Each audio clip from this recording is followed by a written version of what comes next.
Hello my dear friends, welcome to Career Baba learning platform. मी आहे अंकुश राठोड. आजच्या सेशनमध्ये आपण रिसेंटली झालेली एक्झाम IBPS क्लर्क मेन्स ही एक्झाम 8 ऑक्टोबरला झाली होती. त्या एक्झाममधलं आपण जनरल अवेअरनेस सेक्शनचं डिटेल ॲनालिसिस करणार आहोत. आपण आजच्या सेशनमध्ये विचारले गेलेले क्वेश्चन बघणार आहोत, त्याचे आन्सर्स बघणार आहोत आणि विथ एक्सप्लेनेशन आपण आन्सर बघणार आहोत. चला मग आपलं आजचं सेशन आपण सुरू करूया.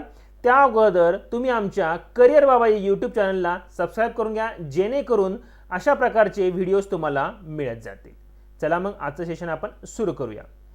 तर क्वेश्चन बघूया आपण. What is the minimum contribution required to be made in the financial year in NPS accounts. गव्हर्नमेंटशी रिलेटेड जे काही स्कीम्स असतात त्याच्याशी रिलेटेड सुद्धा क्वेश्चन विचारले जातात. ठीक आहे. तर NPS अकाउंट्स म्हणजे नॅशनल पेन्शन सिस्टीम्स अकाउंट्स असतात. ठीक आहे. Voluntary account system, voluntary pension system आहे ती. तर त्यामध्ये मिनिमम कॉन्ट्रीब्युशन काय आहे, तर महत्त्वाचं म्हणजे त्यामध्ये minimum contribution in a financial year आहे 1000. ठीक आहे. टायर 1 NPS अकाउंट होल्डर आणि टायर 2 दोन प्रकारचे अकाउंट होल्डर्स असतात. ठीक आहे. त्यामध्ये टायर 1 म्हणजे जे जनरल स्टँडर्ड अकाउंट आहेत ते टायर 1 अकाउंट्स आहेत. ठीक आहे. त्याचे मिनिमम आहे 1000 पर इयर.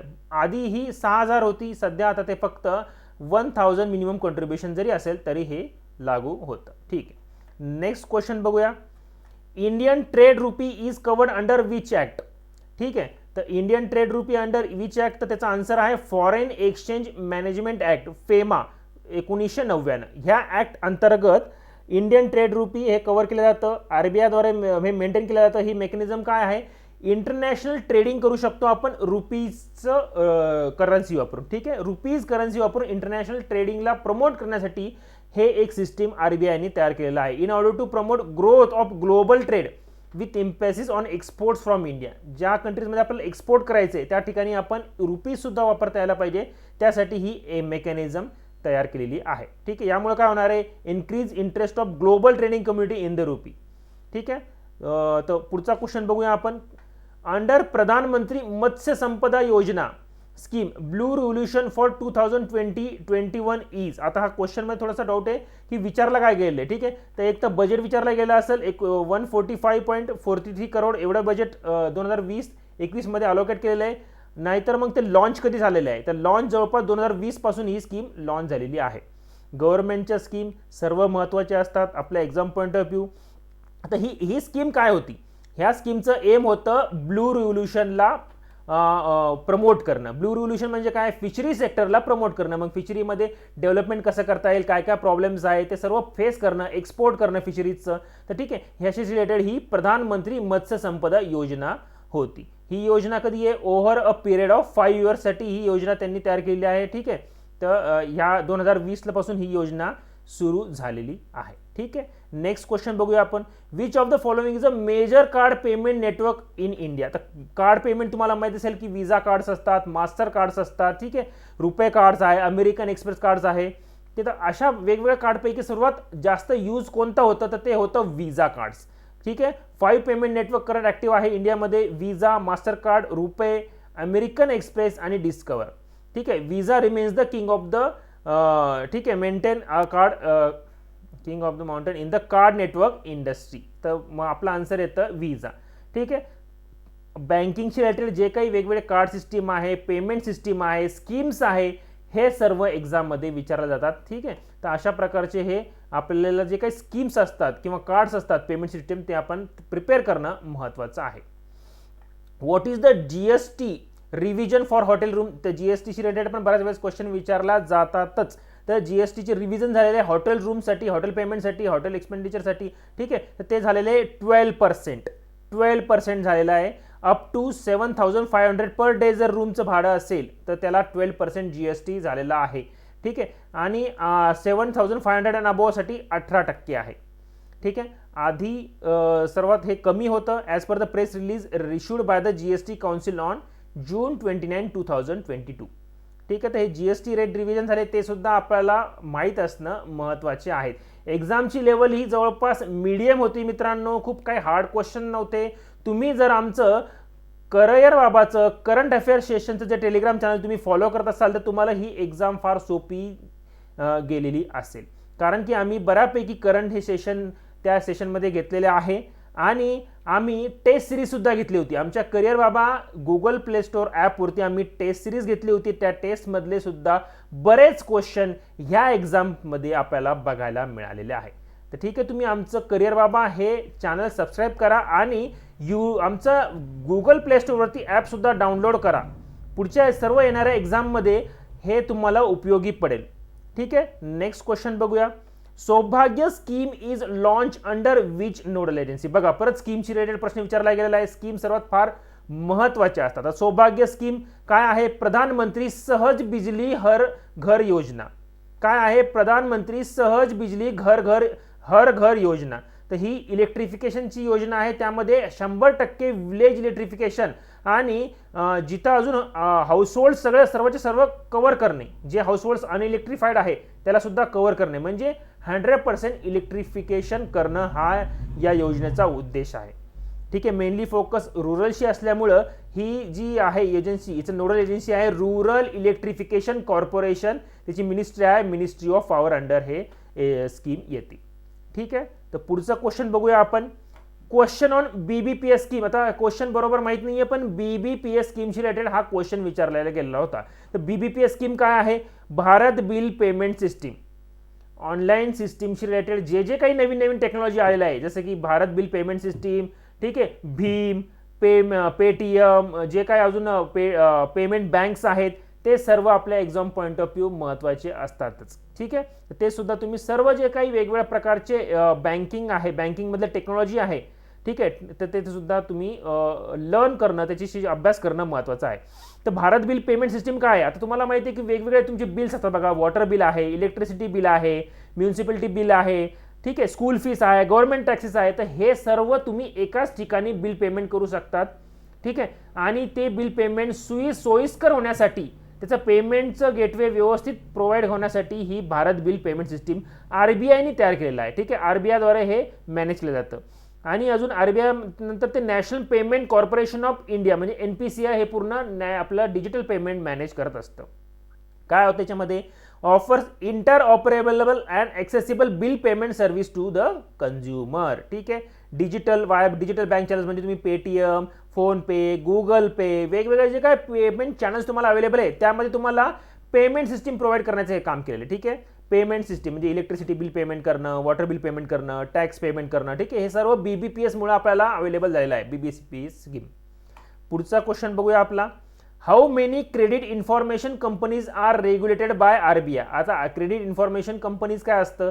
ठीक आहे, क्रेडिट इन्फॉर्मेशन कंपनी म्हणजे एक थर्ड पार्टी इन्स्टिट्यूशन असतं. ते काय करतं?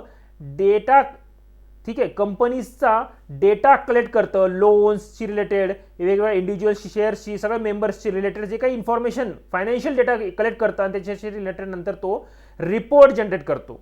ठीक आहे, त्याच्यानंतर मग तो वेगवेगळ्या कंपनीजला तो काय करतो? क्रेडिट असाइन करतो. ठीक आहे, क्रेडिट असाइन करतो, जसं की सिबिल स्कोर्स, आपण सिबिल स्कोअर म्हणतो. ठीक आहे, तर सिबिल आहे, इक्विफॅक्स आहे, एक्सपिरियन आहे आणि हाय मार्क क्रेडिट इन्फॉर्मेशन सर्व्हिसेस आहे. 4 क्रेडिट इन्फॉर्मेशन कंपनीज आहेत.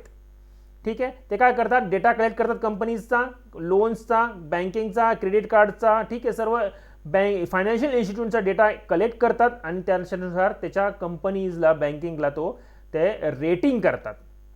ठीक आहे, नेक्स्ट क्वेश्चन बघूया. Dash are retail agents engage by banks for providing banking services at location other than bank branch आणि ATM. बँक ब्रांच आणि ATM सोडून दुसरीकडे जर बँकिंग सुविधा प्रोव्हाइड करण्याचा जो काही रिटेल एजंट असतो त्याला काय म्हणतात असा प्रश्न होता हा. तर त्याला म्हणतो आपण बिझनेस करस्पॉन्डन्स. एक प्रकारचे एजंटशिपच असते ती. तो काय करतो? जिथं बँकिंग अवेलेबल नाही आहे तिथं तो बँकिंग सुविधा प्रोव्हाइड करायचा प्रयत्न करतो. जसे की तुम्हाला विलेजेसमध्ये, खेडेगावामध्ये तो काय करतो?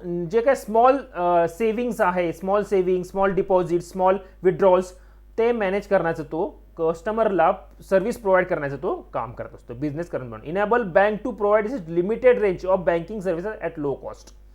म्हणजे ह्याच्यामुळे काय होतं? फायनान्शियल इन्क्लुजन होण्याचं काम प्रमोट केलं जातं. ठीक आहे, नेक्स्ट क्वेश्चन बघूया. When will India expect to reach the urban population of 675 million म्हणजे 67.5 करोड म्हणू शकता तुम्ही. ठीक आहे, world according to the world cities report. तर वर्ल्ड सिटीज रिपोर्ट काय करतो? अर्बनायझेशन किती होतंय त्याचा तो काय करतो? रिपोर्ट जनरेट करतो. तर ह्याच्या रिपोर्टनुसार आपला इंडिया अर्बन पॉप्युलेशन 67.5 करोड कधी होणार आहे, तर त्याच्या रिपोर्टनुसार 2035ला 67.5 करोड जनता शहरामध्ये राहणार आहे. ठीक आहे, तर त्या 67.5 करोड म्हणजेच 43.2% Indian population will be living in urban areas. असा हा रिपोर्ट आहे. हा रिपोर्ट कोणी तयार केलेला आहे? World cities report 2022 by UN हॅबिटॅटने हा रिपोर्ट जनरेट केला आहे. तर ह्या रिपोर्टमध्ये त्यांनी असं पण म्हणलेलं आहे की अर्बन पॉप्युलेशन इन्क्रीज होणार आहे, पण त्याबरोबर तुम्हाला अर्बनमध्ये जे काही प्रॉब्लेम्स आहे ते सुद्धा सॉल्व्ह करणं महत्त्वाचं आहे. ठीक आहे, अर्बन इनइक्वॅलिटीज, क्लायमेट चेंज रिलेटेड जे काही सिटीजमध्ये जे काही रोड्स, वॉटर म्हणजे पाण्याची जे काही सुविधा प्रोव्हाइड करणं, सॅनिटेशनची सुविधा प्रोव्हाइड करणं, ठीक आहे, तर ते सर्व प्रोव्हाइड करणं तुम्हाला महत्त्वाचं आहे, कारण की अर्बन पॉप्युलेशन ही वाढत जाणार आहे. नेक्स्ट क्वेश्चन बघूया. Which is the only Asian city in top 20 ranking of global liveability index 2022. आता ग्लोबल लिव्हेबिलिटी इंडेक्स काय असतं की राहण्यायोग्य सर्वात छान शहर कोणते, जिथं आपण तुम्हाला राहायला आवडेल. Top 10 cities. ठीक आहे, त्यामधल्या टॉप 10 मध्ये एशियन सिटीज फक्त एकच आहे. ती कोणती आहे? ती आहे ओसाका, जपान. बाकी एशियन कंट्रीज सोडून दुसऱ्या ठिकाणच्या सिटीज आहेत. ठीक आहे, तर 1 नंबरला ऑस्ट्रियाची व्हिएना सिटी आहे, 2 नंबरला कोपनहेगन आहे डेन्मार्क मधली, 3 नंबरला झुरिच आहे स्वित्झर्लंडची, आणि 10 नंबरला ओसाका जपान आणि मेलबर्न ऑस्ट्रेलिया आहे. World's most liveable cities. तर इंडेक्स हे खूप महत्त्वाचे असतात आपल्या एक्झाम पॉईंट ऑफ व्ह्यू. वेगवेगळ्या प्रकारचे जे काही इंडेक्स असतात, रिपोर्ट्स असतात, ते एक्झाममध्ये खूप विचारले जातात. या एक्झाममध्ये सुद्धा आपल्याला रिपोर्ट, इंडेक्स हे खूप बघायला मिळालेले आहेत. ठीक आहे, ओके, चला ठीक आहे. Sports arm for Asian Games आणि गेम्स रिलेटेड पण क्वेश्चन हे जास्त विचारले गेलेले आहे. Sports arm for Asian games and Paris Olympics.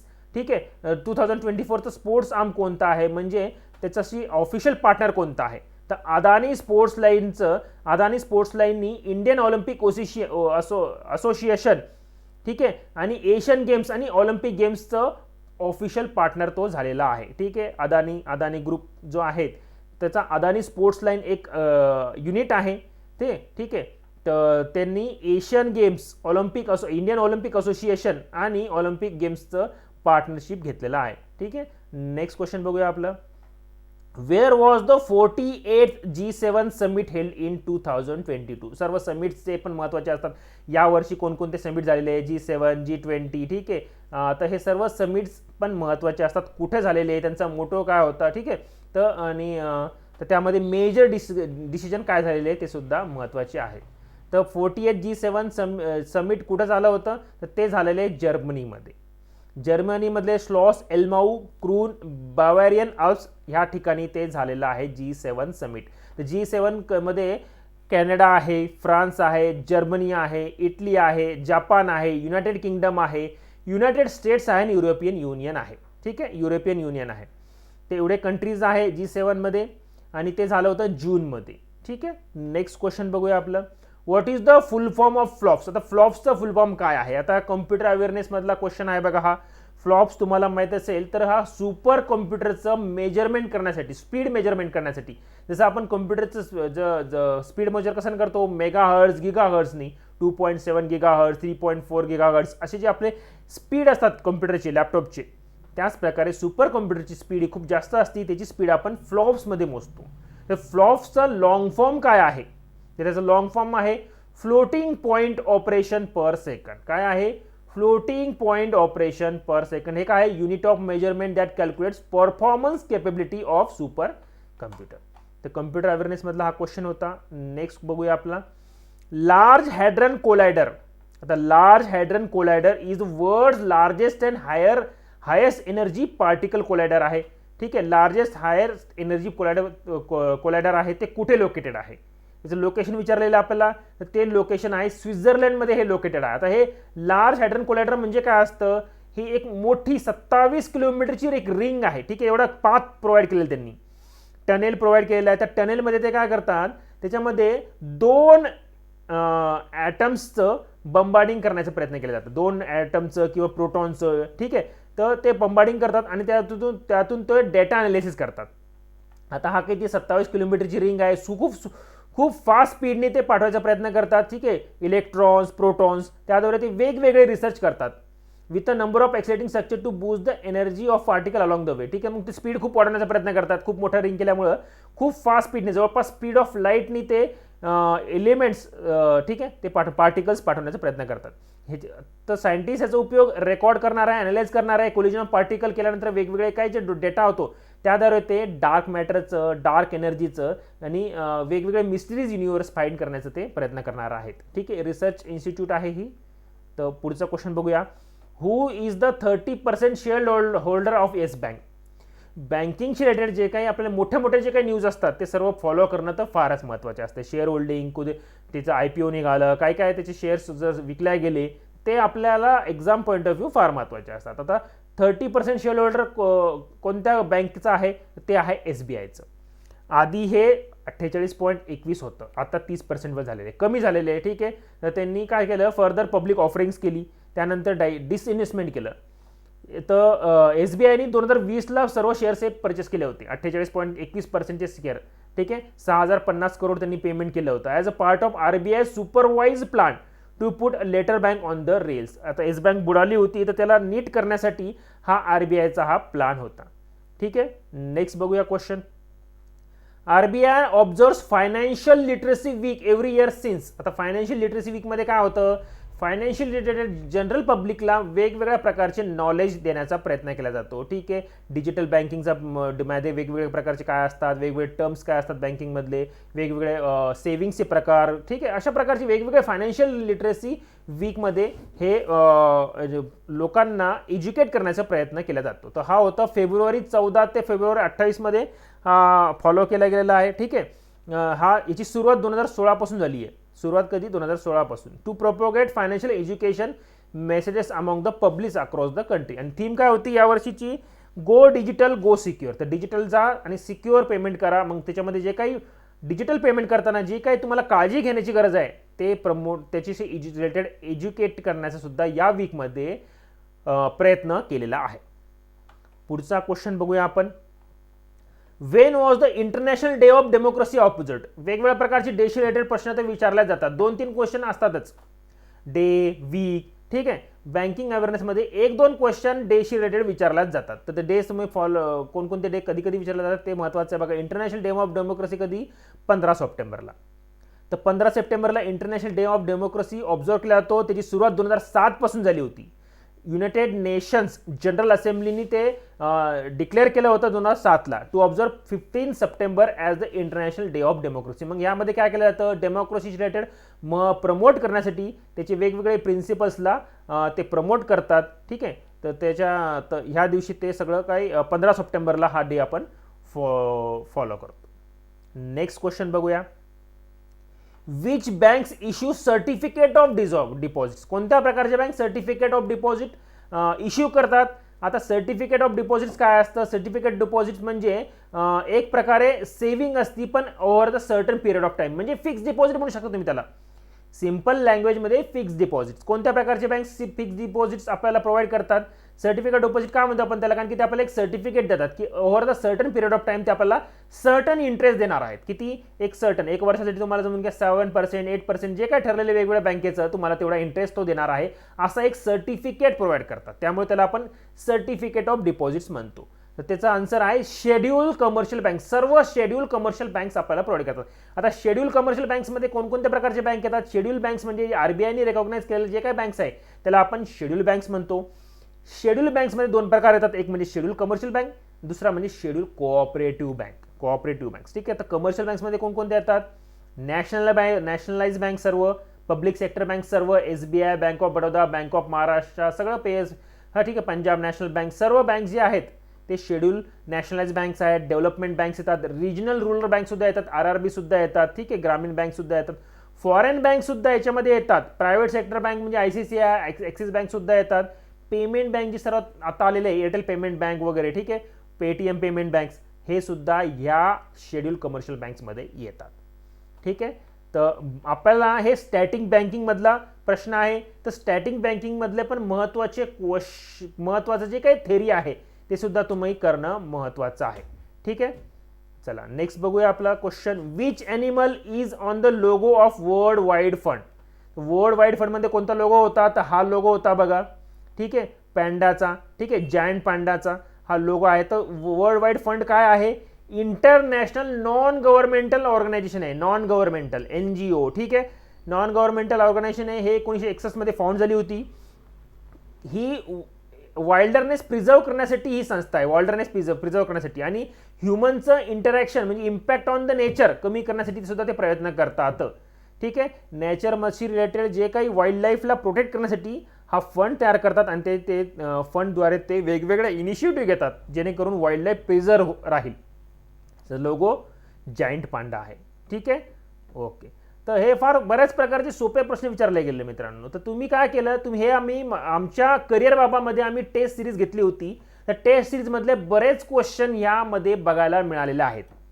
ठीक आहे, आम्ही टेस्ट सिरीज घेतली होती. लास्ट 9 मंथ्सचे क्वेश्चन आम्ही त्यामध्ये घेतले होते. त्यामध्ये आम्ही 10 टेस्ट सिरीज घेतले होते. त्याच्याशी रिलेटेड बरेच क्वेश्चन हे आलेले आहेत. तुम्ही करिअर बाबा ॲप गुगल प्ले स्टोअरवरती डाउनलोड करा जेणेकरून अशा प्रकारचे जे काही पुढचे जे एक्झाम येतील त्याच्यामध्ये तुम्हाला सुद्धा फायदा होईल. आमचं करंट अफेअर टेलिग्राम चॅनल सुद्धा आहे, ते सुद्धा तुम्ही फॉलो करा. आम्ही डेली करंट अपडेट्स देत असतो आणि वीकली करंट महत्त्वाचे न्यूज हे लेक्चर फॉर्मॅटमध्ये घेत असतो. ठीक आहे, बरेच क्वेश्चन हे त्याच्यामध्ये आपल्याला या एक्झाममध्ये बघायला मिळालेले आहेत. ठीक आहे, तर तुम्ही आमच्या चॅनलला सबस्क्राईब करा आणि आमचं ॲप डाउनलोड करा सुरुवातीला पटकन. ठीक आहे, which bank is related to recovery of bad loans. आता बॅड लोन्स असतात, बँकेमध्ये बॅड लोन्स असतात, ज्याचं काही काय करतात, बरेच लोक लोन्स घेतात पण पेमेंट होत नाही, लोन डिफॉल्ट करतात, तर त्या लोन्सला आपण काय म्हणतो, बॅड लोन्स म्हणतो. तर बॅड लोन्स रिकव्हर करण्यासाठी कोणती एक बँक असते, ती असती NARCL. NARCL म्हणजे काय, national asset reconstruction company limited. आता ही कंपनी काय करते, बँकेचे जे काही बॅड लोन्स आहे ते परचेस करते त्यांच्याकडून. ठीक आहे, काही कमी किमतीमध्ये परचेस करते आणि त्याला ते सॉल्व्ह करण्याचा प्रयत्न ती कंपनी करते. ती रिकव्हर करण्याचं काम ती कंपनी करते. ती काय करते, त्यामुळे आपण त्याला ॲसेट रिकन्स्ट्रक्शन कंपनी म्हणतो. ठीक आहे, setup by banks to aggregate and consolidate stressed assets for their subsequent resolution. Bank काय करतात, सगळे जे काही स्ट्रेस्ड असेट आहे ते सर्व ॲसेट रिकन्स्ट्रक्शन कंपनीला ते सेल करतात.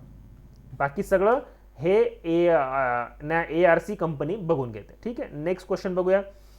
बँकिंगशी रिलेटेड स्टॅटिक क्वेश्चन पण बरेच ह्याच्यामध्ये बघायला मिळतात. स्टॅटिक, करंट अवेअरनेसचे पण आणि स्टॅटिक दोन्ही सुद्धा मिळून जनरल अवेअरनेस सेक्शनमध्ये आपल्याला क्वेश्चन बघायला मिळालेले आहेत. Which of the following is not part of small saving scheme. आता स्मॉल सेव्हिंग स्कीमचा पार्ट नाही आहे असं प्रश्न विचारलेला आहे. तर स्मॉल सेव्हिंग स्कीममध्ये कोणकोणते येतात बघा. स्मॉल सेव्हिंग स्कीममध्ये post office monthly income scheme येते, national saving certificate, public provident fund. ठीक आहे, तर हे जे काही लिस्ट आहे याच्यामध्ये स्मॉल सेव्हिंग स्कीम्स येतात. त्याच्यामध्ये PM ऑप्शनमध्ये आपल्याला PM वय वंदना योजना सुद्धा होती. तर ही योजना स्मॉल सेव्हिंग स्कीममध्ये येत नाही. ही एक पेन्शन सिस्टीम आहे. ठीक आहे, exclusively for senior citizen age above 60 years and above. तर ही पेन्शन सिस्टीम आहे आणि आपल्याला विचारलं होतं स्मॉल सेव्हिंग स्कीम नाही आहे, तर त्याचं आन्सर हे होतं. ठीक आहे, PM वय वंदना योजना. नेक्स्ट क्वेश्चन बघूया आपलं. By which date legal identifier has to be enforce. Legal identifier काय आहे हे टर्म हे माहीत असणं महत्त्वाचं आहे. तर लीगल आयडेंटिफायर म्हणजे काय बघा, वेगवेगळे जे काही फायनान्शियल ट्रान्झॅक्शन होतात मोठ्या मोठ्या कंपनीजचे, तर त्यांना सर्वांना एक कोड असाइन करणं महत्त्वाचं असतं. काय, त्या कोडला ते काय म्हणतात, लीगल एंटिटी आयडेंटिफायर. मग त्या कंपनीचं ते आयडेंटिफिकेशन कोड असतं. जसं तुमचं आपल्या सर्वांचं आपण काय आधार कार्ड असतो, तसंच मोठ्या मोठ्या सर्व कंपनीजचं ज्यांनी लोन वगैरे घेतलेलं आहे त्याच्याशी रिलेटेड, ठीक आहे, त्याच्याशी रिलेटेड आपलं लीगल आयडेंटिफायर हे मॅनेज केलं जातं. 20 digit code that identifies a legal entity or a structure in a global setup during the financial transaction. Insurer should obtain LEI. सर्व इन्शुरन्सनी सुद्धा ऑप्टेन केलं पाहिजे आणि इन्शुरन्सनी ॲडवाईज केलं पाहिजे कॉर्पोरेट बॉरोवर्सला. कॉर्पोरेट बॉरोवर्स जे काही आहे त्यांना सर्वांना केलं पाहिजे की बाबा तुम्ही LEI हे LEI आयडेंटिफिकेशन जो काय कोड आहे तो जनरेट करून घ्या. ठीक आहे, अबव 50 करोड्स, ज्यांचं 50 करोडच्या वरती जे काय ट्रान्झॅक्शन आहे त्याच्याशी रिलेटेड हा LEI कोड महत्त्वाचा असतो, लीगल एंटिटी आयडेंटिफायर. ठीक आहे, okay. By which date SV अनिधी योजना हॅज बीन एक्सटेंडेड. बघा, योजनेशी रिलेटेड सर्व महत्त्वाचे क्वेश्चन आपल्याला विचारले जातात. योजना काय होती ही योजना म्हणजे प्राईम मिनिस्टर स्ट्रीट वेंडर्स आत्मनिर्भर निधी. आणि योजना पण सेंट्रल स्कीमचं जास्त तुम्ही फोकस करा, सेंट्रल स्कीम्सचं. ठीक आहे. प्राईम मिनिस्टरचे जे काही वेगवेगळ्या स्कीम आहे त्याची रिलेटेड जास्त क्वेश्चन विचारले जातात.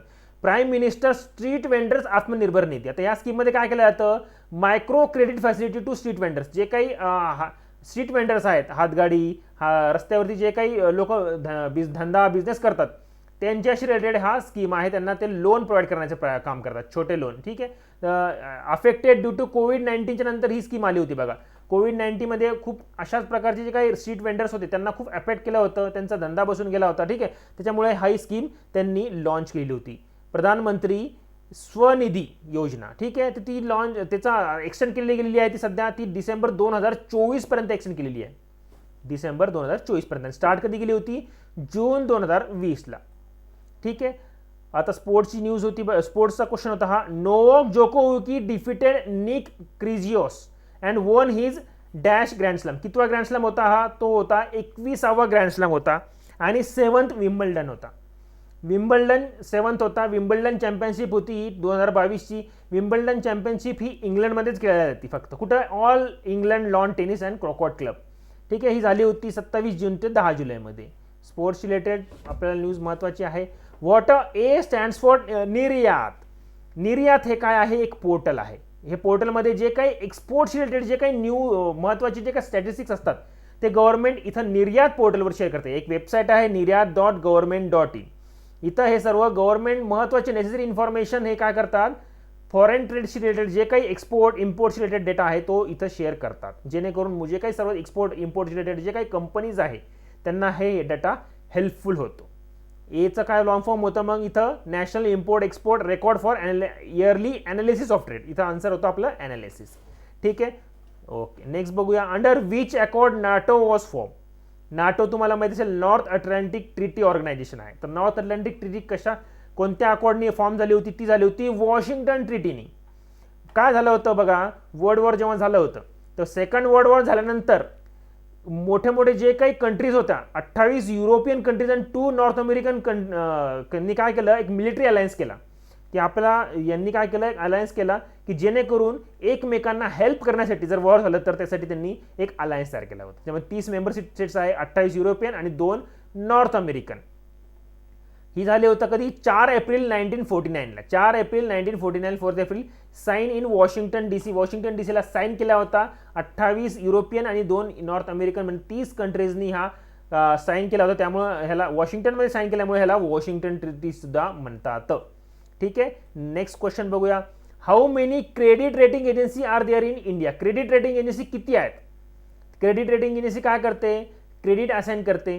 ठीक आहे. क्रेडिट असाइन करते, त्याचा त्यांना रिपोर्ट जनरेट करतात आणि रँकिंग करतात आणि त्याला एक क्रेडिट असाइन करते की त्याच्या वेगवेगळ्या कंपनी जसं की क्रिसेल आहे, केअर आहे, इक्रा आहे, SMRE आहे, ब्रिकवर्क रेटिंग आहे, India rating and research limited आहे, Infomerics valuation and rating private limited आहे. हे काय करतं, creditworthiness of an organisation and different entities. वेगवेगळ्या मोठ्या मोठ्या कंपनीजचं एंटिटीजचं काय करतात, creditworthiness analysis the debtor's ability to repay the debt and also rate their credit risk. Credit risk किती आहे म्हणजे डेप्ट पेमेंट करू शकतं का ही कंपनी, त्याचं ते अनालिसिस करत असतात. ठीक आहे. तर रेग्युलेटेड बाय सेबी असतात. हे सगळे सर्व जे काही एजन्सी आहेत ते सेबी असाइन करतात. दुसरं पण न्यूज आहे बघा, पर्सन पॉईंट ऑफ व्ह्यू सुद्धा आपल्याला क्वेश्चन बघायला मिळतं. पर्सन पॉईंट ऑफ व्ह्यू म्हणजे जे काही महत्त्वाची व्यक्ती त्यांची डेथ झाली असेल किंवा एखादा मोठा काही इव्हेंट झाला असेल त्याच्या रिलेटेड जर लगेच न्यूज येतात. तर आता काही इथे प्रश्न होता आपला, Shinzo Abe became prime minister first time कधी झाले होते. आता हा प्रश्न यावर्षी म्हणजे ह्याच्यामुळे विचारला कारण की शिंजो अबेची डेथ झाली होती यावर्षी. ठीक आहे. तर शिंजो अबेचं काय डेथ झाली, कधी डेथ झाली, तिची डेथ झाली 2022 जुलै 8ला डेथ झाली बघा. एज त्यांचं 67 होतं. ठीक आहे. त्यांच्यावरती गोळीबार झाला होता, shot at the chest while delivering an election campaign स्पीचमध्ये. सर्वांना माहिती असेल तुम्हाला. ठीक आहे. तर त्यांचं फर्स्ट प्राईम मिनिस्टर ते कधी झाले होते, 26 सप्टेंबर 2006ला. 2006 लक्षात असू द्या. जपान्स PM फर्स्ट ते 2 वेळेस झाले होते बघा. तर ते फर्स्ट होते तेव्हा 2006 to 2007 आणि त्यानंतर सेकंड झाले 2012 ते 2020ला. ठीक आहे. At 52 Japan's youngest post war PM. Youngest PM होते ते पोस्ट वॉर PM म्हणजे वर्ल्ड वॉर झाल्यानंतर जे आपण कॅल्क्युलेशन केलं तर जपानचे यंगेस्ट PM जे होते ते शिंजो अबेच होते. चला ठीक आहे. नेक्स्ट क्वेश्चन बघूया आपलं, anti defection law is related to which schedule of the constitution. आता अँटी डिफेक्शन लॉ हा स्टॅटिक क्वेश्चन जरी असला तरी सध्या न्यूजमध्ये असल्यामुळे हा क्वेश्चन विचारला गेला आहे बघा. तुम्हाला सर्वांना माहीत असेल बघा, महाराष्ट्रामध्ये शिवसेना आणि शिंदे गटाचं काय चालू आहे, बरोबर आहे. तर त्याच्याशी रिलेटेडच हा अँटी डिफेक्शन लॉ हा प्रश्न आपल्याला विचारला गेला. तो कोणत्या शेड्यूलमध्ये असतो, तो कॉन्स्टिट्यूशनच्या तो असतो 10th शेड्यूलमध्ये. 10व्या शेड्यूलमध्ये हा अँटी डिफेक्शन लॉ हा इनॅक्ट म्हणजे त्याच्यामध्ये ठेवला आहे.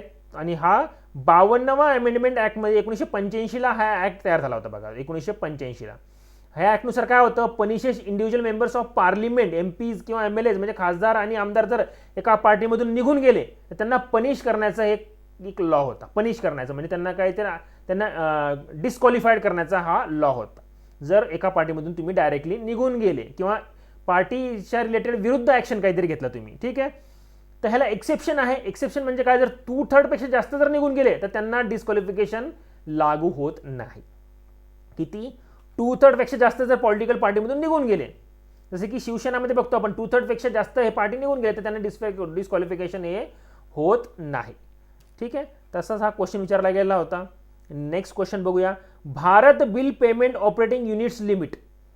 तर भारत बिल पेमेंट जी आहे, ठीक आहे, भारत बिल पेमेंट सिस्टीम आहे, त्याचा ऑपरेटिंग लिमिट किती आहे, म्हणजे कोणत्या कंपन्या भारत बिल पेमेंट सिस्टीम ही सिस्टीम वापरू शकतात. जसं की फोनपे आहे, पेटीएम आहे, बँक्स आहे मोठ्या मोठ्या, तर त्यांचं ऑपरेटिंग लिमिट जर 25 करोडपर्यंत असेल तर ते भारत बिल पेमेंट सिस्टीम हे वापरू शकतात, त्यांच्या सिस्टीममध्ये ते इनॅक्ट करू शकतात. ठीक आहे, छोट्या बँक जी आहेत, एअरटेल पेमेंट बँक वगैरे सर्व यूज करू शकतात, त्यांचं जरी 25 करोडपर्यंत असेल तरी पण. ठीक आहे, तर ही आपल्याला विचारलं गेलं की किती लिमिट होती त्याची, 25 करोड ही लिमिट होती. ठीक आहे, बरेच क्वेश्चन मित्रांनो मी बघतोय, बरेच क्वेश्चन हे आमच्या टेस्ट सिरीजमधून आलेले.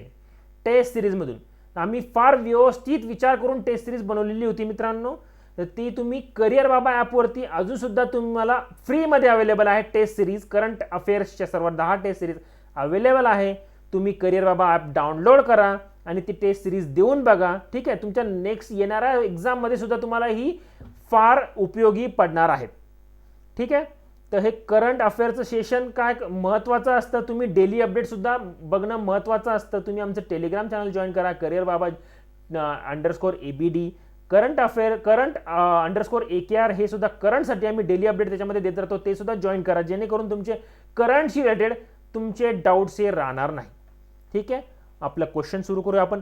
हु is the sponsor of Paris Olympics. Paris ऑलिम्पिक्सचे स्पॉन्सर कोणता आहेत, ऑलिम्पिक्स स्पोर्ट्स, तर स्पॉन्सर कोणता आहे, तर स्पॉन्सर त्याचे मल्टिपल आहे. वर्ल्ड वाईड स्पॉन्सर कोण आहे, विजा आहे, सॅमसंग आहे, कोकोकोला आहे. ऑप्शनमध्ये कोकोकोला होता आपल्याला, मोठे मोठे जे काही स्पॉन्सर होते तर कोकोकोला सुद्धा आहे, त्याचा आन्सर कोकोकोला आहे. मग ठीक आहे, 2024चं समर ऑलिम्पिक्स आहे, ते पॅरिसमध्ये होणार आहे. मोठं काय होतं, games wide open, games wide open. ठीक आहे, पुढचा क्वेश्चन बघूया आपण.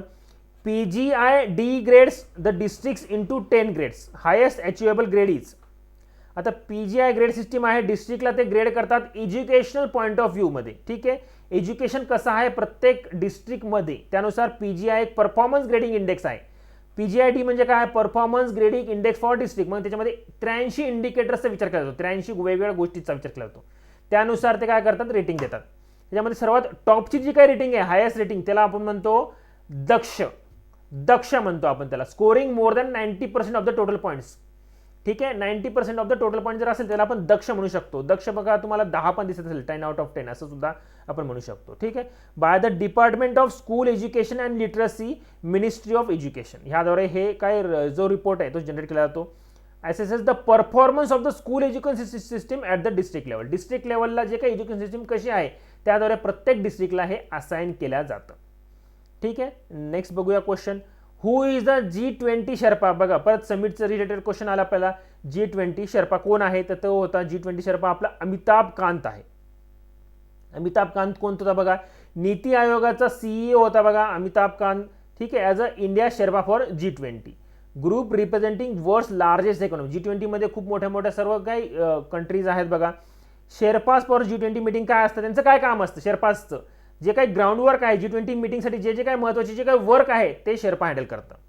Do the ground work for their leaders, act as there invoice for several G20 meetings and provide crucial policy inputs.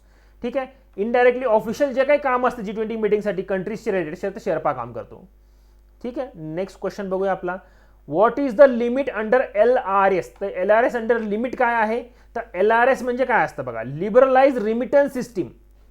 Liberalise remittance system एक रिमिटन्स सिस्टीम आहे, म्हणजे इंडियन्सला पैसे पाठवण्यासाठी एक लिमिट आहे बघा.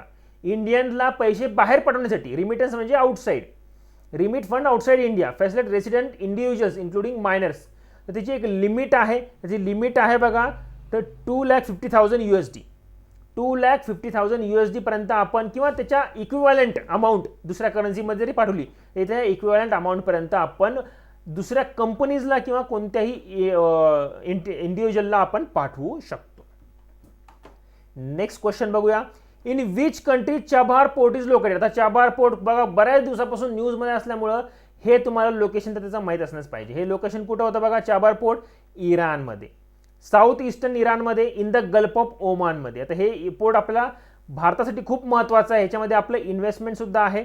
ठीक आहे का, कारण की इंडिया, इराण, अफगाणिस्तान आणि एशियन कंट्रीजला आपल्याला जो काही व्यापार करायचा त्यासाठी हे पोर्ट खूप महत्त्वाचं ठरणार आहे. Gateway to the golden opportunity for trade by India, Iran, Afghanistan with the central Asian countries. ठीक आहे, तर हे कंट्रीजमध्ये आपल्याला व्यापार करण्यासाठी हे जे काही पोर्ट आहे ते खूप महत्त्वाचं आहे, त्यामुळे हे न्यूजमध्ये बराच वेळेस आपल्याला बघायला मिळतं. सोपेच क्वेश्चन होते बघा चाबहार पोर्ट सुद्धा. Which institution gives the status to animals extinction endangered. आता हे पण खूप सोपं प्रश्न आहे बघा, स्टॅटिकच क्वेश्चन आहे हा. ठीक आहे, कोणतं स्टेटस ॲनिमलला एक्सटिंक्शन देतात. आता आपण बघतो बघा आपण आपल्याला वाईल्ड लाईफमध्ये वेगवेगळ्या ॲनिमलला कसं आहे की एक्सटिंक्ट आहे, इंडेंजर्ड आहे, आपण म्हणतो क्रिटिकली इंडेंजर्ड आहे, एक्सटिंक्ट आहे. तर हे स्टेटस कोणती इन्स्टिट्यूशन देते, तर ही इन्स्टिट्यूशन देते IUCN. IUCN मध्ये असेल तुम्हाला, IUCN म्हणजे काय, international union for conservation of नॅचरसाठी एक संस्था आहे, स्वित्झर्लंडमध्ये त्याचं हेडक्वार्टर आहे. ठीक आहे, त्याची एक लिस्ट तयार असते बघा, IUCNची रेड लिस्ट खूप फेमस आहे. तुम्ही एन्व्हायरमेंटचं जे काही स्टॅटिक जर वाचलं असेल तर हे फार महत्त्वाचं आहे बघा, IUCN रेड लिस्ट. त्याच्यामध्ये काय असतं, वेगवेगळे सर्व जे काही महत्त्वाचे जे काही प्राणी आहेत त्याच्याशी रिलेटेड त्यांनी एक लिस्ट तयार केली आहे. त्याच्यामध्ये इंडेंजर्ड, लिस्ट कन्सर्न, थ्रेटन, व्हल्नरेबल अशा कॅटेगरीज केलेल्या आहेत. ठीक आहे, त्यानुसार मग आपल्याला जे काही इंडेंजर्ड आहे किंवा क्रिटिकली इंडेंजर आहे त्याच्याशी आपण त्याची देखभाल करण्यासाठी किंवा त्याचे ती स्पीसीज वाचवण्यासाठी काय करू शकतो आपण ते नंतर ठरवू शकतो. ठीक आहे, कारण की आपल्याला या स्टेटसनुसार आपल्याला नंतर कळतं. ठीक आहे, चला मग हे पुढचा क्वेश्चन बघूया. What is the maximum limit in age for Arogya Sanjeevani योजना. योजना तर करणं महत्त्वाचं नाही. आताच्या बघा आपण 4-5 क्वेश्चन तर योजनाचेच आले, 4-5 क्वेश्चन योजनाचे आले, बरेच क्वेश्चन आहे बँकिंगचे रिलेटेड, स्टॅटिक बँकिंगचे आले, डिजिटल बँकिंगचे रिलेटेड आले, स्पोर्ट्सचे आले, पर्सनचे आले. ठीक आहे, तर हे महत्त्वाचे एक ठरलेलंच पॅटर्न आहे, तर त्यानुसार तुम्ही त्या प्रकारचे क्वेश्चन करणं महत्त्वाचं असतं.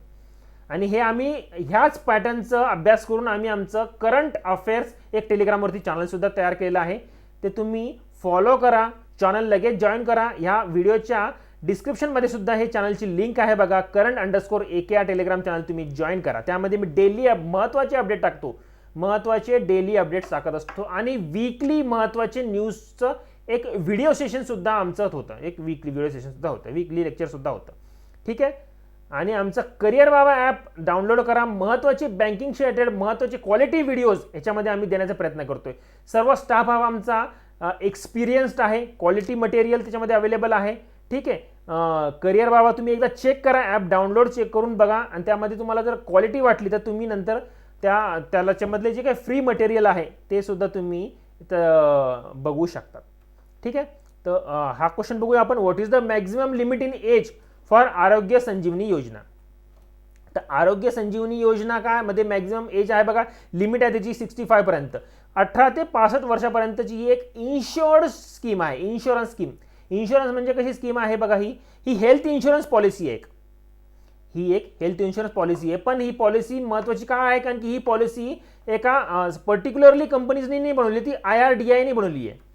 IRDAI इन्शुरन्स रेग्युलेटरी जी काय ऑथॉरिटी आहे, ठीक आहे, तर त्यांनी बनवलेली आहे. तर सर्व बाकीच्या जे काही इन्शुरन्स कंपनी आहे त्यामध्ये सुद्धा आपल्याला ही जी योजना आहे ती बघायला मिळते, आरोग्य संजीवनी योजना. ठीक आहे, त्यामध्ये हे इन्शुरन्स पॉलिसी 2020 ला सुरुवात झाली होती बघा, 2020 ला. ह्याच्यामध्ये सम इन्शुअर्ड अप टू 10 lakhs पर्यंत इन्शुअर केला जातो. तुमचा जो काही खर्च आहे मेडिकल एक्सपेन्सेस 10 लाखापर्यंत हा तुमचा खर्च हा त्याच्यामध्ये कव्हर केला जातो. तर ही महत्त्वाचे बघा आरोग्य संजीवनी योजना. सर्व गव्हर्नमेंट स्कीम महत्त्वाचेच असतात. हु गॉट फिल्ड्स मेडल्स. तर वेगवेगळ्या प्रकारचे अवॉर्ड्स पण विचारले जातात. फिल्ड्स मेडल 2022 आणि ते हे का विचारले गेले ते पण महत्त्वाचे आहे बघा. तर फिल्ड्स मेडल 2022चं कोण जिंकलंय, तर ते जिंकलेलं आहे युक्रेनियन मॅथमॅटिशियननं मरियाना वायोझोवस्का. आता हे काच विचारलं कारण की आता सध्या बघा रशिया आणि युक्रेनमध्ये वॉर चालू आहे, तर करंटमध्ये जे काही इम्पॉर्टंट महत्त्वाचं असतं त्याच्या रिलेटेड ते जास्त क्वेश्चन विचारण्याचा ते प्रयत्न करतात बघा. ठीक आहे, तर फिल्ड्स मेडल हे मागच्या वेळेस का नाही विचारलं पण आताच का विचारलं, कारण की त्याचा जो विजेता आहे तो युक्रेनियन आहे म्हणून. तर मग त्यामुळे ते काय झालं ते न्यूजमध्ये लवकर येतं. तुम्हाला माहीत असणं महत्त्वाचं आहे. हा काय टॉप मॅथमॅटिक्समधला अवॉर्ड आहे बघा, मॅथमॅटिशियन अवॉर्ड आहे. युक्रेनियन मॅथमॅटिशियन मारियाना वायोझोवस्काला हा अवॉर्ड मिळाला आहे. तिथं जवळपास वॉरची स्थिती असतानाच त्यांना अवॉर्ड मिळाला आहे. Medal is awarded every 4 years, 4 वर्षानंतर हे अवॉर्ड दिला जातो. ठीक आहे, फर्स्ट कधीपासून सुरुवात झाली ती 1936 पासून ओस्लो नॉर्वेला. नेक्स्ट क्वेश्चन बघूया, on which type of system cryptocurrency is verified. आता बघा क्रिप्टोकरन्सी पण तुम्हाला माहिती असणं महत्त्वाचं आहे. बँकिंग रिलेटेड सर्व बेसिक कन्सेप्ट जे आहे वेगवेगळे ते तुम्हाला माहिती असणं महत्त्वाचं आहे. आम्ही करिअर बाबा ॲपवरती बँकिंगची एक कोर्ससुद्धा अवेलेबल केला आहे. तुम्ही स्पेशल बँकिंगचा सुद्धा कोर्स तुम्ही परचेस करू शकता. ठीक आहे, त्यामध्ये आम्ही महत्त्वाचे जे काही बँकिंग अवेअरनेसमध्ये विचारल्या जाऊ शकतात स्टॅटिक बँकिंगमधले ते आम्ही पूर्ण कोर्स मध्ये कव्हर करण्याचा प्रयत्न केला आहे. ठीक आहे, त्यामध्ये जवळपास सर्व कॉन्सेप्ट हे आलेले आहेत. क्रिप्टोकरन्सी काय असतं बघा, तर क्रिप्टोकरन्सीमध्ये एक डिजिटल टाईपची करन्सी असती, व्हर्च्युअल करन्सी असती. त्याचा एखादा कोणी असा हे असतो का, बँक वगैरे असती का, बँकेमध्ये असती का, तर नाही. ती डिसेंट्रलाइज सिस्टीम असती. वेगवेगळ्या सिस्टीमवरती ती पूर्ण त्याचा जे काही कोड असतो तो सेव्ह असतो. Digital virtual currency that is secured by cryptography, आणि पूर्ण कोडेड असतो, तो सिक्युअर्ड असतो. ठीक आहे, which makes it nearly impossible to counterfeit or double spend. जवळपास त्याला हॅक करणं हे इम्पॉसिबल असतं. Many currencies are decentralize network based on blockchain टेक्नॉलॉजीशी. ब्लॉकचेन टेक्नॉलॉजी ह्याच्यामध्ये यूज केली जाते, त्यामुळं ही जे काही करन्सी याला हॅक करणं हे अवघड असतं. ठीक आहे, नेक्स्ट क्वेश्चन बघूया आपला, with which state rubber board sign an MOU. आता मोठ्या मोठ्या जर काही कंपन्यांनी ॲग्रीमेंट केलं असेल त्याच्याशी रिलेटेड पण न्यूज हे येतातच. आणि स्टेटशी किंवा गव्हर्नमेंट ऑफ इंडियाशी जर एखाद्या कंपनीने ॲग्रीमेंट केला असेल त्या न्यूज तुम्ही लगेच फॉलो करायच्या. ठीक आहे, तर रबर बोर्डने एक MOU म्हणजे मेमोरंडम ऑफ अंडरस्टँडिंग म्हणजे ॲग्रीमेंट, MOU म्हणजे ॲग्रीमेंट, तर साईन केलं तर कोणता आहे, तो आहे गुजरात. तर गुजरातनी साईन केला आहे रबर बोर्डनी. ठीक आहे, with Navsari agriversity to cultivate natural rubber in south Gujarat. मग नॅचरल रबर ते कल्टिवेट करणार, मग ते रबर घेणार. ठीक आहे, मग त्याचं प्रोडक्शन करणार. ठीक आहे, तर हे जवळपास रबरचं हे ॲग्रीमेंट केलेलं आहे. तर रबर फार महत्त्वाचं आहे कारण की आपल्या इंडियामध्ये आपण सेकंड लार्जेस्ट कन्झ्युमर आहेत. कन्झ्युमरमध्ये आपण सेकंड लार्जेस्ट आहे, मग आपल्याला कन्झ्युमर लागतं, तर रबरशी रिलेटेड प्रोड्युशन पण होणं महत्त्वाचं आहे. ठीक आहे, तर rubber is grown on 8.27 lakh हेक्टर्सला ग्रोन केलं जातं. कुठं कुठं, केरळाला, तामिळनाडू, कर्नाटक, त्रिपुरा, आसाम, मेघालय, नागालँड, अरुणाचल प्रदेश, मणिपूर, मिझोराम, वेस्ट बेंगाल, गोवा, महाराष्ट्र, ओरिसा आणि आंध्र प्रदेश. म्हणजे जवळपास साऊथ इंडिया आणि नॉर्थ ईस्ट इंडियामध्ये जास्तीत जास्त आपल्याला रबर बघायला मिळतो. ठीक आहे, तर गुजरातमध्ये सुद्धा ह्यांनी करार केला आहे गुजरात सरकारने सुद्धा. तिथं सुद्धा त्यांनी रबर इम्प्लांटेशन करण्याचा करून तिथं प्रोडक्शन करण्याचा प्रयत्न केलेला आहे, ॲग्रीमेंट केलेला आहे रबर बोर्ड्सनी. ठीक आहे, पुढचं न्यूज बघूया, पुढचा क्वेश्चन बघूया आपला, first national food and security ranking index. आता national food security ranking index बघा, इंडेक्स महत्त्वाचा आहे. इंडेक्स रिलेटेड इथं 2-3 क्वेश्चन आले. तर नॅशनल फूड सिक्युरिटी ॲक्ट आहे बघा, सर्वांना कोणी उपासनी नाही राहायला पाहिजे ह्याची रिलेटेड हा आपला ॲक्ट आहे, बरोबर आहे. तर त्याची रिलेटेड ॲक्ट आहे, त्याची रँकिंग केलेली आहे वेगवेगळ्या स्टेट्सची आपली. त्याच्यामध्ये कोणता रँकिंगमध्ये नंबर 1 आहे तर आहे ओडिशा. नंबर 1ला आहे ओडिशा. त्यांनी नॅशनल फूड सिक्युरिटी ॲक्टला चांगलं त्यांनी इम्प्लिमेंट केलं असल्यामुळे त्यांना ओडिशाला 1 नंबरचा अवॉर्ड मिळालेला आहे. सेकंड उत्तर प्रदेश आणि थर्ड आंध्र प्रदेशला. हो, कोण रिलीज करतो, हा आपलं जी काय मिनिस्टर आहे union food and consumer minister Piyush गोयलने हा रिलीज केलेला आहे बघा. ठीक आहे, this act legally entitles to 75% of rural पॉप्युलेशनला कव्हर करतं हे. ठीक आहे, नॅशनल फूड सिक्युरिटी ॲक्ट काय करतं, 75% विलेजर्सला आणि 50% अर्बन पॉप्युलेशनला कव्हर करतं. त्यांना कमी किमतीमध्ये अन्नधान्य पुरवण्याचं तो काम करतो. जसे राशन कार्डमध्ये आपल्याला बघा पब्लिक डिस्ट्रीब्युशन सिस्टीम म्हणतो आपण त्याला. ठीक आहे, पब्लिक डिस्ट्रीब्युशन सिस्टीमद्वारे म्हणजे राशन कार्डद्वारे, राशन दुकानाद्वारे हे वेगवेगळे आपण स्वस्तामध्ये धान्य, स्वस्तामध्ये डाळ वगैरे देण्याचा प्रयत्न करतो. 50% जवळपास त्याच्यामध्ये कव्हर होते बघा, 50% अर्बन पॉप्युलेशन आणि 75% रुरल पॉप्युलेशन. रँकिंग इंडेक्स लगेच महत्त्वाचा क्वेश्चन आहे. द वीक पब्लिश बाय, तर वीक आहे मॅगझिन आहे.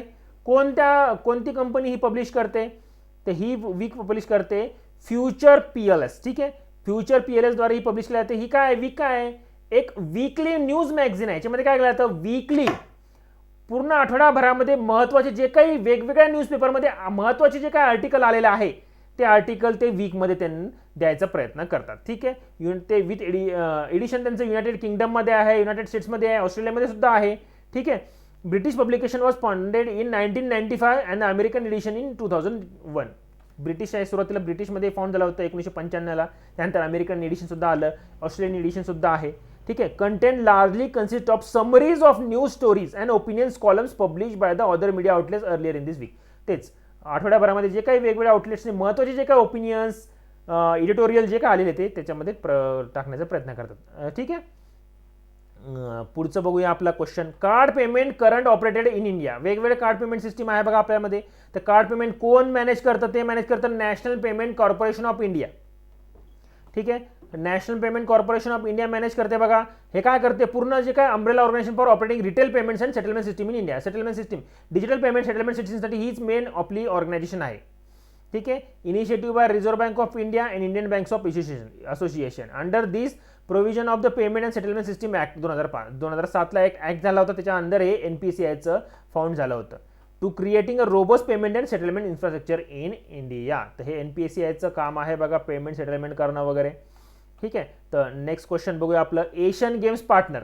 गेम्सचं पार्टनर वेगवेगळ्या कंपनीज कोणकोणत्या गेम्समध्ये असाइंड आहे ते सुद्धा क्वेश्चन विचारलेलं आहे. एशियन गेम्स पार्टनर कोणाबरोबर केलं आहे, एशियन गेमनी रिलायन्स इंडस्ट्रीज बरोबर पार्टनर केले बघा. रिलायन्स इंडस्ट्रीज लिमिटेड त्यांनी काय केलं, इंडियन ऑलिम्पिक असोसिएशन बरोबर पार्टनरशिप केलेलं आहे, कॉमनवेल्थ बरोबर आणि एशियन गेम्समध्ये. ते काय करणार, तिथं इंडियन ॲथलेट्सला प्रमोट करणार आहे या गेममध्ये. ते ट्रेनिंग देणार आहे, त्याच्यासाठी त्यांना काय मदत देण्याचा प्रयत्न ते या गेम्समध्ये ते करत आहेत. Build credential of India as a global sporting nation. त्यांना ग्लोबल स्पोर्टिंग आपल्याला भारताला पोहोचण्यासाठी त्यांनी इनिशिएटिव्ह घेतलेलं आहे. ठीक आहे, नेक्स्ट क्वेश्चन बघूया आपलं. Dispute related food and consumer affair. तर फूड अँड कन्झ्युमर अफेअरचे डिस्प्यूट आपण कुठं करतो, फूड आणि कन्झ्युमर अफेअर्सचं ते आहे ministry of consumer affairs food and public distribution. इथं करतो आपण. ते पण दोन डिपार्टमेंट डिवायडेड आहे बघा. ठीक आहे, एक म्हणजे department of food and public distribution, दुसरं म्हणजे डिपार्टमेंट ऑफ कन्झ्युमर अफेअर्स. इथं आपण हे डिस्प्यूट रिलेटेड जे काय आपले प्रॉब्लेम्स आहेत तिथं आपण या दोन डिपार्टमेंट अंडर ते फॉलो केले जातात. ठीक आहे, नेक्स्ट क्वेश्चन बघूया. What was the gross non performing assets NPA ratio. ठीक आहे, gross non performing assets of NPA ratio म्हणजे non performing asset ratio of SCB म्हणजे schedule commercial banks at the end of fiscal year 2002 as per the financial stability report. तर हे किती झालं आहे बघा, नॉन परफॉर्मिंग ॲसेटचा रेशो किती होता शेड्यूल कमर्शियल बँक्सचा, तर तो होता 6 year लो 5.9%. ठीक आहे, gross non performing asset ratio तो होता 6 year लो आहे 5.9% आपल्याला बघायला मिळालं आहे. It can improve further sed care rating in an report. ठीक आहे, केअर रेटिंग एजन्सीनी हे रिपोर्ट दिलेली होती, त्याद्वारे त्यांनी हे रिपोर्ट सांगितलेलं आहे. वेगवेगळे रिपोर्ट एजन्सी महत्त्वाचे असतात. Question related to India to train. आता हा क्वेश्चन एक्झॅक्टली माहीत नाही आहे, पण असा India to train 100 entomologist a year to fight vector borne disease अशा प्रकारे काहीतरी एक क्वेश्चन विचारला गेला होता. तर काय करते बघा, हे इंडिया काय करणार आहे, 100 इंटेमॉलॉजिस्ट म्हणजे जे काही वेक्टर बॉर्न डिसीज असतात जसं की मलेरिया, डेंग्यू, कीटकांपासून जे काही मच्छरपासून जे काही रोग होतात त्यांची जी स्टडी जे करतात त्यांना इंटेमॉलॉजिस्ट म्हणतात. त्यांनी काय करणार, त्यांना ट्रेन करणार आहेत. हे ठीक आहे, मग आपण ह्याच्याशी रिलेटेड काय काय अजून ॲडव्हान्समेंट करू शकतो बाबा रोगराई कमी करण्यासाठी. ठीक आहे, जसं की डेंग्यू, मलेरिया, चिकनगुन्या कमी करण्यासाठी काय काय करू शकतो याच्याशी रिलेटेड ते जवळपास प्रत्येक वर्षी ते काय करणार आहे, 100 इंटेमॉलॉजिस्टला ट्रेन करणार आहे. हे कोणाचा प्लॅन आहे, ICMR म्हणजे इंडियन काउन्सिल ऑफ मेडिकल रिसर्चचा प्लॅन आहे. ठीक आहे, नेक्स्ट क्वेश्चन बघूया. Which of the following are allowed payment gateway. Payment gateway कोणकोणते अलाउड आहेत. ठीक आहे, तर पेमेंट गेटवे पहिली गोष्ट आहे, प्रश्न व्यवस्थित माहीत नाही आहे, पण पेमेंट गेटवे काय असतं, एक मर्चंट सर्व्हिस असती. जसे की तुम्हाला ऑनलाईन पेमेंट करत असताना तुम्हाला एक पेमेंट गेटवे प्रोव्हाइड केला जातो, बरोबर आहे. तर त्या पेमेंट गेटवे काय करतो, तुमचं पेमेंट प्रॉपरली तुमच्या पेमेंट बँकेमधून properly at the end user जाण्यासाठी जी काय टेक्निक असती, जी काय टेक्नॉलॉजी, जे काय प्रोसिजर फॉलो करतं तो म्हणजे पेमेंट गेटवेद्वारे ते फॉलो करण्याचा प्रयत्न केला जातो. ठीक आहे, merchant service provided by e-commerce application service provider that authorises credit card or direct payment processing. Payment processing जसं की तुम्ही फ्लिपकार्ट, ॲमेझॉनमध्ये जेव्हा पेमेंट करतात त्या पेमेंट गेटवेद्वारेच हा पेमेंट होत असतं. ठीक आहे, वेगवेगळे पेमेंट गेटवे आहेत बघा, रेझर पे पेमेंट गेटवे आहे, CC एव्हेन्यू पेमेंट गेटवे आहे, बिल डेस्क पेमेंट गेटवे आहे. ठीक आहे, आता ह्याची रिलेटेड काहीतरी एक क्वेश्चन विचारला गेलेला होता. ठीक आहे, तर हे मेमरी बेस असल्यामुळे एक्झॅक्ट क्वेश्चन आपल्याला माहीत नाही आहे. By which date to cut down vehicular pollution in the country. आता व्हेक्युलर पॉल्युशन कट होण्यासाठी आपल्या गव्हर्नमेंटनी एक स्कीम काढली आहे. ठीक आहे, तर काय आपल्याला जवळपास 40% रिडक्शन करायचे. आता असणारं जे काय आपलं पोल्युशन आहे त्याला 40% रिडक्शन करायचं आहे. कधीपर्यंत? 2026 पर्यंत, असं आपलं गव्हर्नमेंटचं एक गोल आहे. ठीक आहे, नॅशनल क्लीन एअर प्रोग्रामचा हा गोल आहे. आधी काय होतं 2024 पर्यंत 20 ते 30% होतं, त्याला रिवाइज करून 40% केलं आहे, पण 2024 डेडलाईन पण वाढवल्या गेलेली आहे. ठीक आहे, नेक्स्ट क्वेश्चन बघूया. Question related to how many PSB और RBI गेव रिस्पॉन्सिबिलिटी. आता याची रिलेटेड काहीतरी क्वेश्चन होता. तर सध्या आता बघा भारतामध्ये किती आहे? 12 पब्लिक सेक्टर बँक्स आहे. ठीक आहे, 12 पब्लिक सेक्टर बँक्स आहे, बँक ऑफ बडोदा आणि स्टेट बँक ऑफ इंडिया मिळून. ॲसेट मॅनेजमेंट कंपनी मेंबर कोणते आहे बघा. ॲसेट मॅनेजमेंट कंपनी काय असतं? स्टॅटिक मधला क्वेश्चन विचारला गेलेला आहे. That invest pool funds from clients putting the capital to work through the different investment. म्हणजे तुमचे जे काय करतात फंड तयार घेतात ते आणि वेगवेगळ्या स्टॉक्समध्ये किंवा काही रिअल इस्टेटमध्ये वेगवेगळ्या ठिकाणी ते इन्व्हेस्टमेंट करतात. ठीक आहे, ह्याला काय म्हणतात तुम्ही? हे ॲसेट मॅनेजमेंट कंपनी करतात. जसं की म्युच्युअल फंड सुद्धा ॲसेट मॅनेजमेंट कंपनी आहे.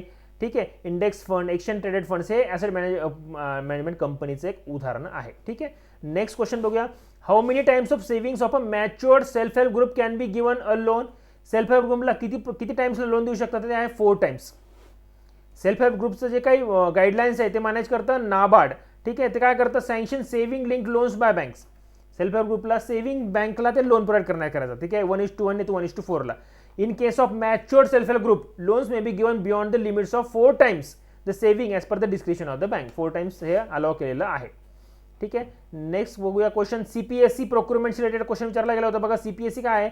Central public sector enterprise. म्हणजे पब्लिक सेक्टर जे गव्हर्नमेंटची जे काही कंपनी आहे त्याला आपण सेंट्रल पब्लिक सेक्टर म्हणू शकतो.